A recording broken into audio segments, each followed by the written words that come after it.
पैसों से कोठी चुनाती रही,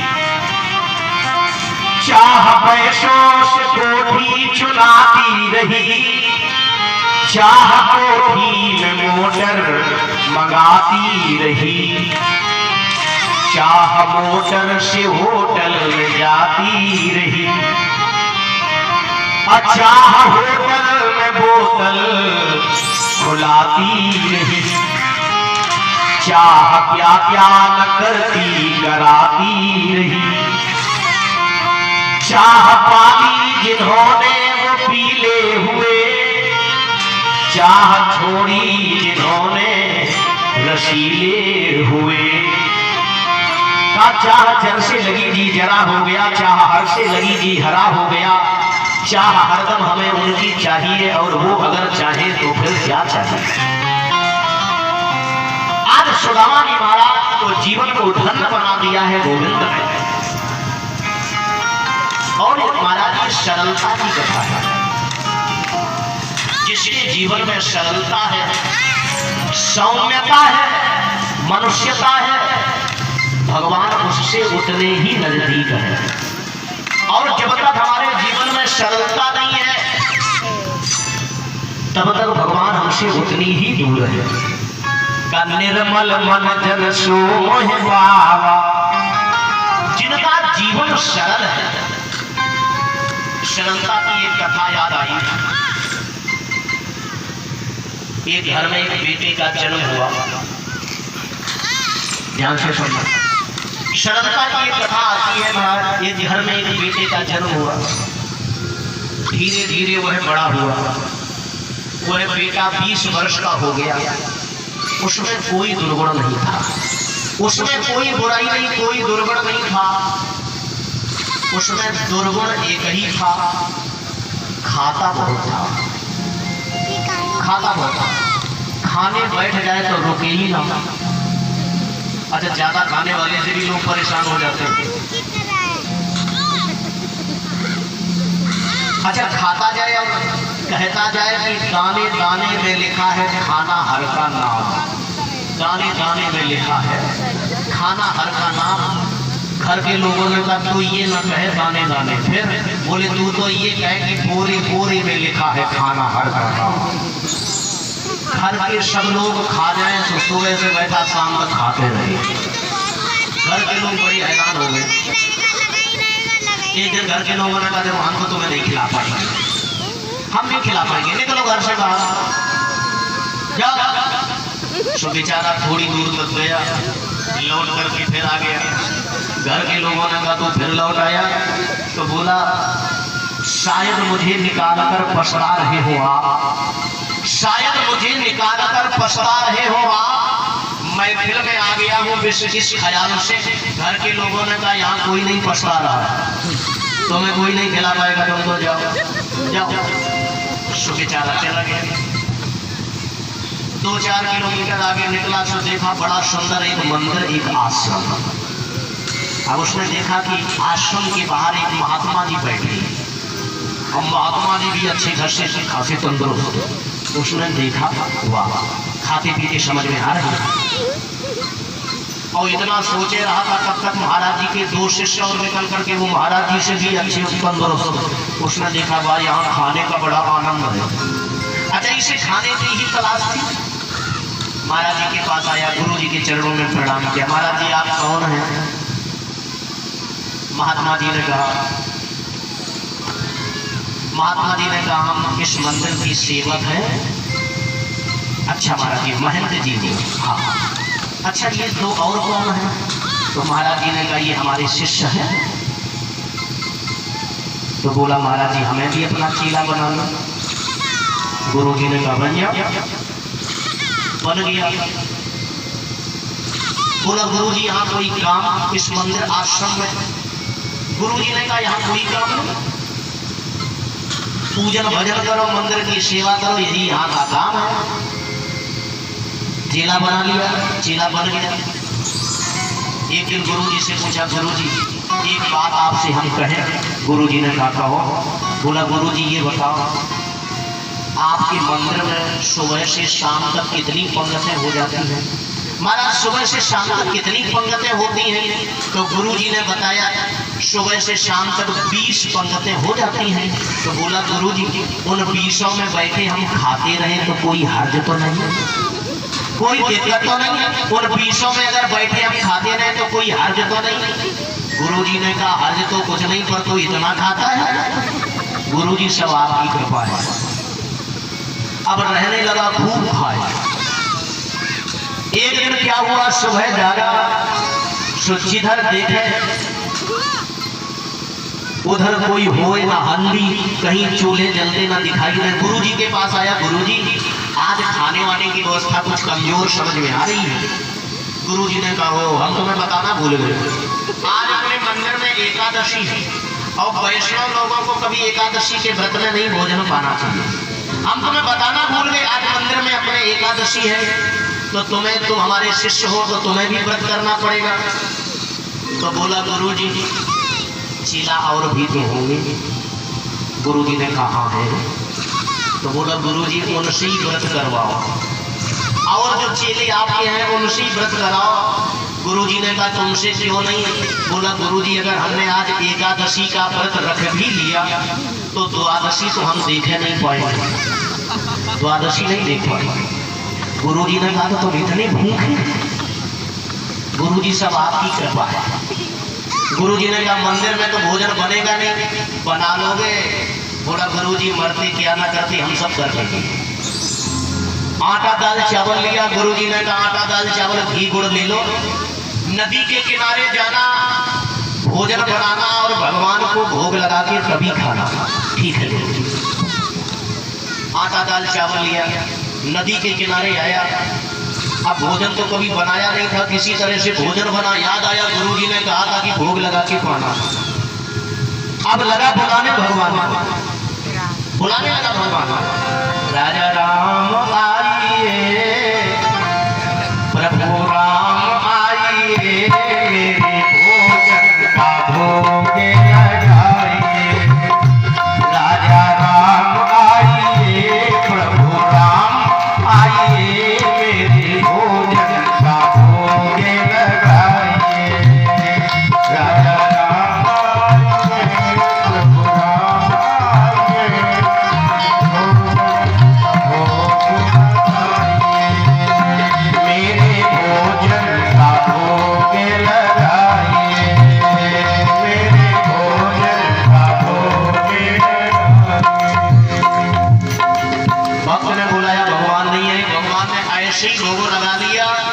जैसे हमारे आपके बीच में घर में मंदिर में भगवान भोग लगाते, वैसे ही भक्त के बुलाने पर भगवान ने भोग लगा दिया।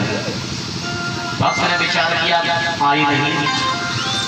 भक्त ने सोचा मैं समझ गया कि यहाँ कौन रूखा सूखा खाने जाए। आचमनी अर्घात आरती यहाँ यही मेहमानी, आचमनी अर्घात आरती यहाँ यही मेहमानी।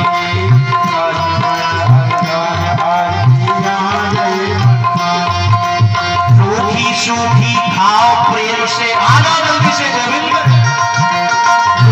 सूखी खाओ प्रेम से, पियो नदी का पानी। राजा राम आइए, प्रभु राम आइए, मेरे भोजन का भोग लगाइए, मेरे भोजन का भोग। अब भगवान को बुलाया फिर भी भगवान नहीं आए। भक्त ने कहा मैं समझ गया आप क्यों नहीं आ रहे हैं। अच्छा भक्त को क्या पता कि सचमुच भगवान आते हैं। भक्त ने कहा मैं समझ गया क्यों नहीं आ रहे हो, क्योंकि यहाँ कौन रूखा सूखा खाने आ रहे। लेकिन भगवान एक बात बताएं, मंदिर में भी आज एकादशी है, क्योंकि मंदिर से प्राण बचा के तो हम ही आए हैं। मंदिर में आपके ठाट है, यहाँ कौन रूखा सूखा खाने आए। लेकिन भगवान आज मंदिर में भी एकादशी है, इसलिए मंदिर से प्राण बचाकर कि हम ही आए हैं, इसलिए जल्दी से आ जाओ। भूल करोगे यद तज दोगे, भोजन रूखे सूखे। भूल करोगे यद तज दोगे, भोजन रूखे सूखे। एकादशी आज मंदिर में, एकादशी आज मंदिर में बैठे रहोगे भूखे।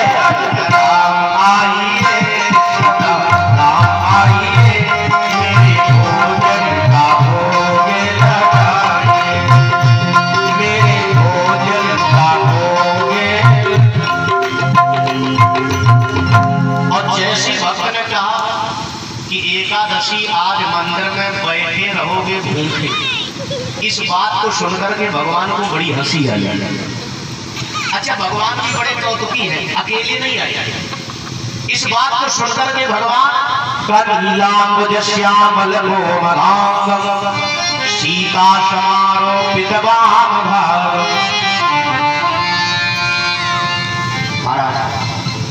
भगवान राम और मैया जानकी के शहीद प्रकट हो गए। और जैसे भक्त के सामने भगवान प्रकट हुए, भक्त ने देखा, आह्लादित हो गया, प्रसन्न हो गया, प्रणाम किया। और जैसे देखा कि एक भगवान को बुलाया था, दो आ गए, तो एक बार राम जी की ओर, फिर मैया सीता की ओर, फिर देखे रोटियों की ओर। भगवान ने कहा क्या है? भक्त ने कहा जो है सो सब ठीक ही है। क्या बताएं, एक भगवान को बुलाया था, आप दो आ गए।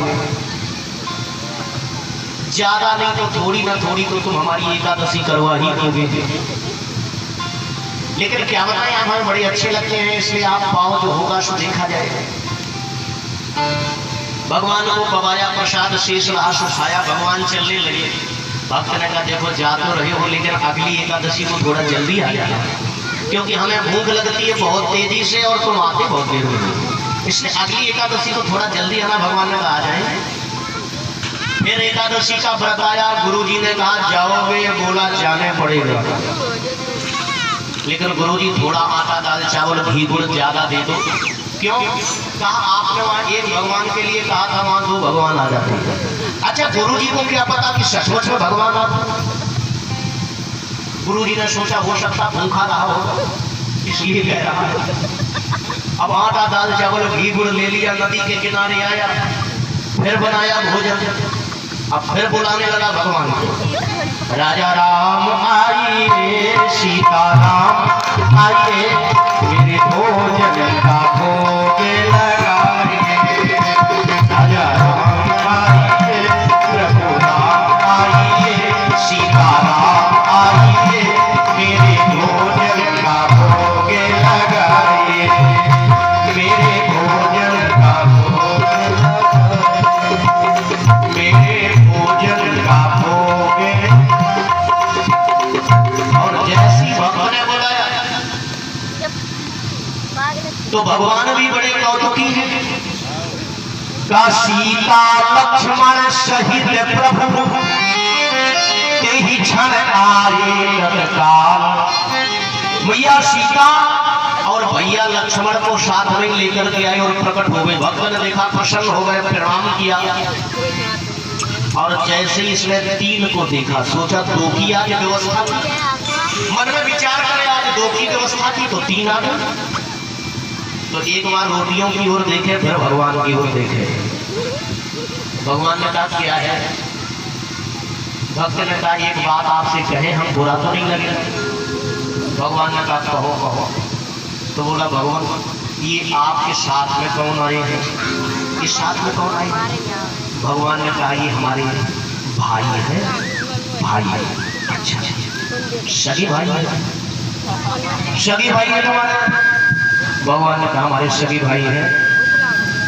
बोला भगवान एक बात नहीं, बुरा तो नहीं लगेगा? कहो कहो। भक्त ने कहा भगवान ये बताओ, हमने ठाकुर जी को भोग लगाने का ठेका लिया है कि ठाकुर जी के पूरे खानदान का? एक को बुलाया दो आ गए, दो को बुलाया तीन आ गया। लेकिन क्या बताएं, आप हमें बड़े अच्छे लगते हो, इसलिए पाओ तो होगा सो देखें। भगवान को पवाया, शेष रास खाया, भगवान चलने लगे। जैसे भगवान जाने लगे, भक्त ने कहा जा तो रहे हो, लेकिन एक बात अभी से बताई जाओ, अगली एकादशी को कितने आओगे ये अभी से बता दो। अगली एकादशी को कितने आओगे ये अभी से बता के जाओ, क्योंकि एक एक करके पढ़ने लगते हो। भगवान ने कहा आ जाएंगे अपने हिसाब से। भगवान चले गए। भक्त ने कहा बताया भी नहीं, चले भी गए। मंदिर में आया, फिर एकादशी का व्रत आया। गुरुजी ने कहा जाओगे? बोले जाने पड़ेगा, लेकिन गुरुजी हमें ना यहाँ चैन है ना वहाँ चैन है। गुरुजी ने कहा वहाँ क्या दिक्कत है? बोला गुरुजी वहाँ आपने एक भगवान के लिए कहा था, दो आ गए, दो की व्यवस्था की, तीन आ गए, अब आज देखो कितने काम है। इसलिए गुरुजी उसी हिसाब से आटा दाल चावल हमें दे दो, 50 किलो के लगभग आटा और घी गुड़। अब गुरुजी ने सुना तो सोचा ये खा तो सकता नहीं, इसका मतलब हमें लगता है बेचता होगा। आज देखेंगे चल करके, क्योंकि गुरुजी को क्या पता सचमुच में भगवान आते हैं। अब पोटली बनाई, खोपड़ी पे रखी, लेकर के नदी के किनारे आया, उतार करके नीचे रख दी, पेड़ के नीचे बैठ भी गया, आटा दाल चावल रख लिया। और आज इस भक्त ने चतुराई की, आज भोजन बनाया नहीं और सोचा पहले बुला के देख ले कितने आते हैं, उसी हिसाब से बनाएंगे, पहले बुला के देखे। अब लगा पता नहीं भगवान बुलाने लगा, राजा राम आइए, सीता राम आइए, लक्ष्मण राम आइए, मेरे भोजन खाओगे लगाइए। राजा राम आइए, लक्ष्मण राम आइए,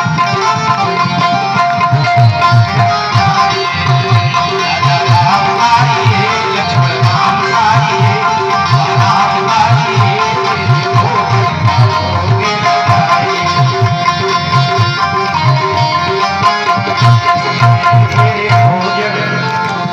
और जैसी भक्त ने बुलाया, भगवान ने सुना तो भगवान भी बड़े कौतुकी है।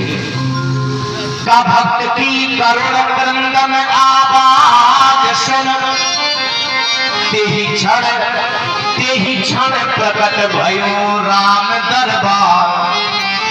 भगवान राम, भैया लक्ष्मण, मैया सीता, भारत, शत्रुघ्न, हनुमान जी की पूरी वानर सेना।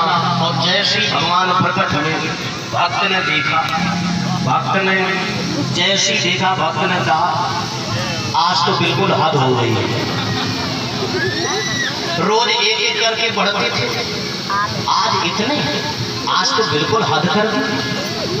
भगवान ने कहा भोजन, भक्त ने कहा वो रखा आटा दाल चावल, अपना बनाओ और पाओ। भगवान ने कहा तुम क्यों नहीं बनाओगे? तो बोला हम काहे को बनाए, जब हमें मिलने नहीं, जब हमें मिलने ही नहीं तो हम काहे को बनाए। अब आंखें बंद करके पेड़ के नीचे लेट गया। भगवान ने कहा क्यों? तूने तो आंखें भी बंद कर ली। तो बोला